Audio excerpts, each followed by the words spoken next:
Bapak, Ibu, Saudara jemaat yang Tuhan Yesus kasihi, kita bersyukur Tuhan memberi anugerah berkat-Nya, nafas kehidupan, kekuatan, kesehatan, dan kecukupan bagi kita. Marilah kita masuk dalam renungan harian GKP Halim Perakusuma. Namun sebelumnya, mari berdoa.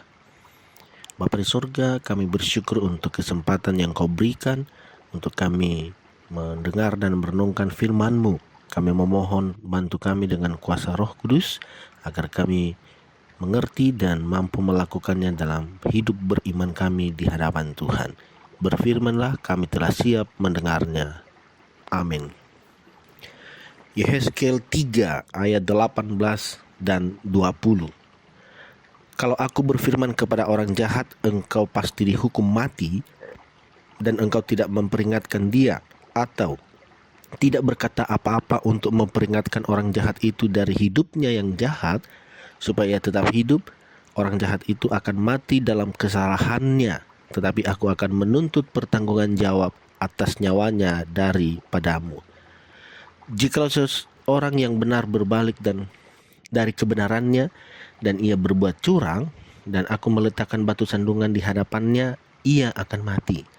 Oleh karena engkau tidak memperingatkan dia, ia akan mati dalam dosanya, dan perbuatan-perbuatan kebenaran yang dikerjakannya tidak akan diingat-ingat.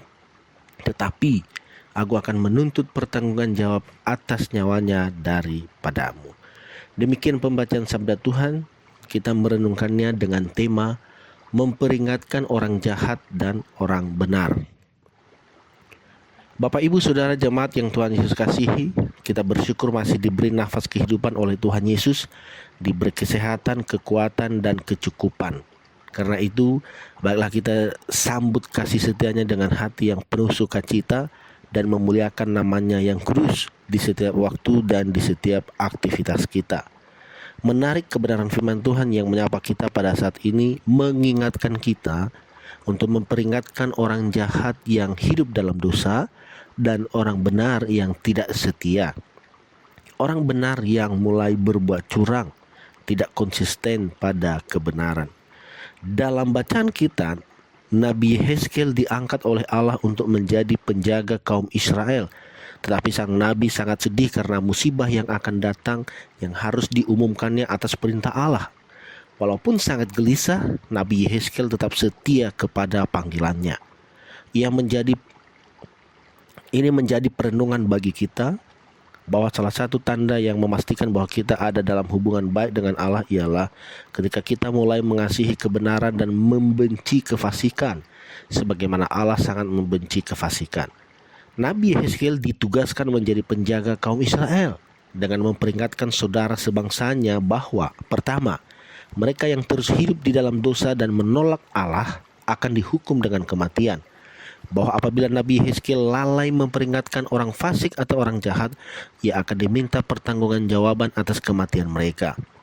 Dan dalam perjanjian baru, hamba Tuhan yang setia juga harus memperingatkan orang-orang dalam jemaatnya yang hidupnya tidak benar, bahwa mereka tidak akan mendapat bagian dalam kerajaan Allah dan keselamatan jikalau mereka tidak bertobat.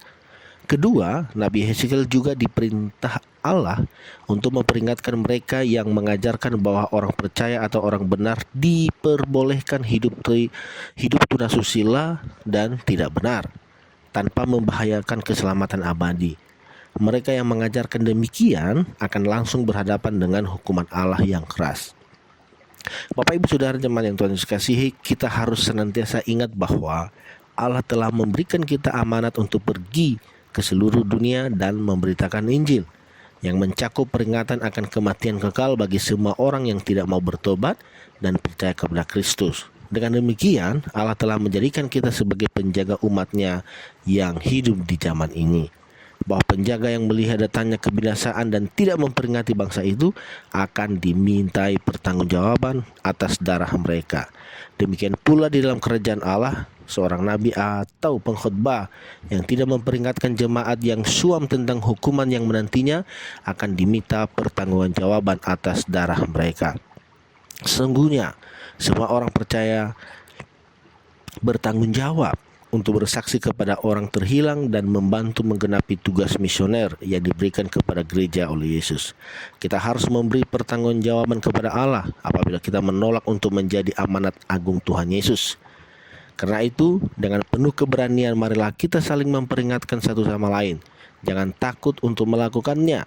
Lebih baik kita dibenci oleh sesama karena menegurnya demi kebenaran daripada kita ditolak dalam kerajaan Allah. Sekali lagi, lebih baik kita dibenci oleh sesama karena menegurnya demi kebenaran daripada kita ditolak dalam kerajaan Allah.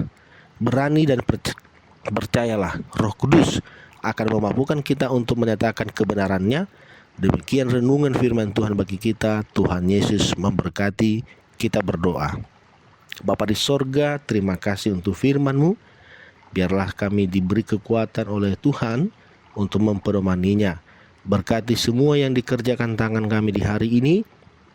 Engkaulah ya Tuhan yang memberkati dan membuatnya berhasil.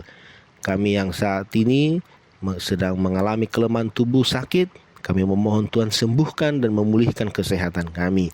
Dan biarlah kami boleh menikmati sukacita dan anugerah-Mu di sepanjang hidup kami. Ini doa kami, dalam nama Yesus kami berdoa dan mengucap syukur. Amin.